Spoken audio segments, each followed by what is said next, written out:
Examination హాల్కి కనీసం గంట ముందు అంటే వాళ్ళు ఇన్స్ట్రక్షన్స్ ఇస్తున్నారు, కనీసం 1 అవర్ ముందు లోపలికి రమ్మంటూ అలౌ చేస్తున్నాం అంటున్నారు. 1 అవర్ ముందు లోపలికి అలౌ చేస్తే మీరు అక్కడ ఎగ్జామినేషన్ హాల్లో కూర్చుని నెంబర్ వేయడం దగ్గర మిస్టేక్స్ చేయొద్దు. మోస్ట్ ఆఫ్ ది పీపుల్ అండి నెంబర్లు తప్పులేసి వస్తున్నారు. Please understand. నెంబర్లు జాగ్రత్తగా మీరు మార్క్ చేసుకోండి. హాల్ టికెట్ నెంబర్ 1-2 సార్లు మార్క్ చేసుకోండి. మీ యొక్క పేర్లు జాగ్రత్తగా మార్క్ చేయండి. డేట్ ఆఫ్ బర్త్ అనేటువంటిది అడిగితే చాలా జాగ్రత్తగా ఇటువంటి కీలకమైనటువంటి ఖచ్చితంగా ఫిల్ చేయవలసినటువంటి అంశాలు ఏదైతే ఉన్నాయో వాటిని ఏమాత్రం కూడా మిస్టేక్ చేయకుండా చేయాలి. ఇవి చేయాలి అంటే మీరు ఎగ్జామినేషన్ టైంకి ఆ టైంకి 1 అవర్ ముందు ఎలా చేస్తామంటే 1 అవర్ ముందుకు వెళ్ళేలా ఉండాలండి ఖచ్చితంగా.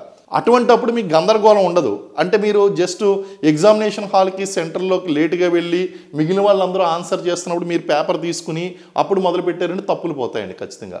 కాబట్టి ముందుగా చేరుకోవడం అనేటువంటి చాలా ఇంపార్టెంట్.